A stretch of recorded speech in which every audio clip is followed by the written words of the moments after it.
할렐루야. 기도하는 백성은 망하지 않습니다. 기도에 힘을 다해가는 우리 안양중앙 성결 가족들 되시기를 축복합니다. 오늘의 말씀은 느헤미야 10장 34절에서 39절 이스라엘 백성들의 다짐 두 번째 시간입니다. 심령의 부흥을 경험한 이스라엘 백성들은 누가 시킨 것도 아닌데 자발적으로 언약을 회복하기 위해 힘쓰게 되었던 거죠. 그들은 앞서 네 가지를 결정하게 되는데 율법을 준수하겠습니다. 통혼을 금지하겠습니다. 안식일과 안식년을 준수하겠습니다. 그리고 성전 중심의 신앙을 살아내겠습니다. 이렇게 다짐을 하게 됩니다. 오늘 본문은 그 몇 가지의 다짐을 기록하고 있죠. 오늘 성경에 보게 되면 다섯 번째 다짐을 이야기하고 있는데 그것은 하나님 앞에 드리는 것을 아까워하지 않고 더해 드리겠습니다 라고 이야기합니다. 34절 보십시오. 또 우리 제사장들과 레위 사람들과 백성들이 제비 뽑아 각기 종족대로 해마다 정한 시기에 나무를 우리 하나님의 전에 바쳐 율법에 기록된 대로 우리 하나님 여호와의 제단에 사르게 하였고, 이스라엘 백성들은 정한 시기에 나무를 하나님께 바치겠습니다 이렇게 다짐하고 있습니다.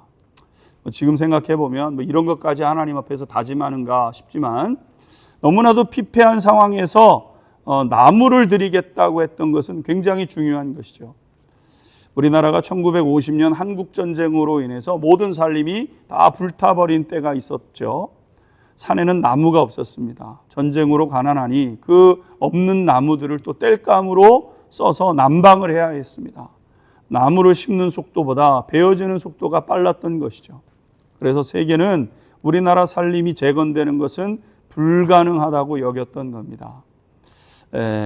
나라가 그렇게 되는 거죠. 근데 이건 지금 이스라엘 나라도 비슷한 상황이었습니다. 나무가 기본 자원이었는데 나무가 없어서 불편한 게 많죠. 특별히 제사도 드릴 수 없는 것 아니겠습니까? 그래서 다짐을 하게 되는 겁니다.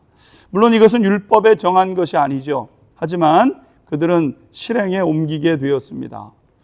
우리는 여기서 이스라엘 백성들의 간절함을 느낄 수 있습니다. 자원함으로 필요를 예측해서 감당했던 것이죠. 이 마음에 복이 임했던 겁니다. 여섯 번째는 제사장을 위해 첫 것과 11조를 드리기로 다짐했습니다. 35절에서 36절입니다. 해마다 우리 토지 소산의 만물과 각종 과목의 첫 열매를 여호와의 전에 드리기로 하였고 우리의 맏아들들과 가축의 처음 난 것과 소와 양의 처음 난 것을 율법에 기록된 대로 우리 하나님 전으로 가져다가 우리 하나님의 전에서 섬기는 제사장들에게 주고, 토지 소산의 첫 것, 가축의 처음 난 것들, 그리고 맏아들 하나님께 드리겠습니다 이렇게 다짐합니다. 여러분, 맏아들은 가장 귀한 자녀 아니겠습니까? 여러분, 맏아들 드리시겠습니까? 맏아들 드리겠다고 이 사람들 지금 결정하는 거예요. 맏아들을 드린다는 것은 가장 귀한 것을 드린다는 것이고 그렇게 하겠다고 지금 결단하는 겁니다. 남는 것을 드리는 것은 어느 정도 신앙이 있으면 가능합니다. 쓰다가 남았으니까. 요즘은 남아도 안 드리는 세대를 우리가 살아가고 있기는 하지만, 그런데 가장 중요한 것을 드린다는 것은 그것이 그 사람의 믿음의 크기를 나타내는 것 아니겠습니까? 중요한 것은 이들이 이렇게 가장 중요한 것을 드리고자 하는 분명한 고백을 가지고 있었다는 거죠. 그리고 이렇게 드려진 것이 바로 제사장들에게 주어졌다는 겁니다. 특별히 11조는 제사장들의 것이었던 거죠. 사랑하는 성도 여러분, 우리가 하나님 앞에 믿음의 결단을 가지고 살아가야 되는데 신앙은 관념이 아닙니다. 지식적 동의가 아닙니다. 삶인 것이죠. 이스라엘 백성들은 드디어 자신들의 삶을 살아내기 시작했고 그들은 회복으로 나아가고 있었던 겁니다.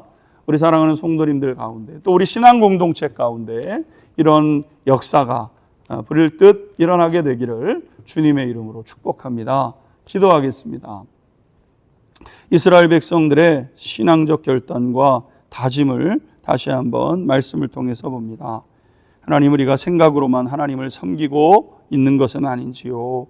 삶의 결단과 삶의 모습으로 하나님을 섬겨내도록 인도해 주세요. 예수 그리스도의 이름으로 기도하옵나이다. 아멘.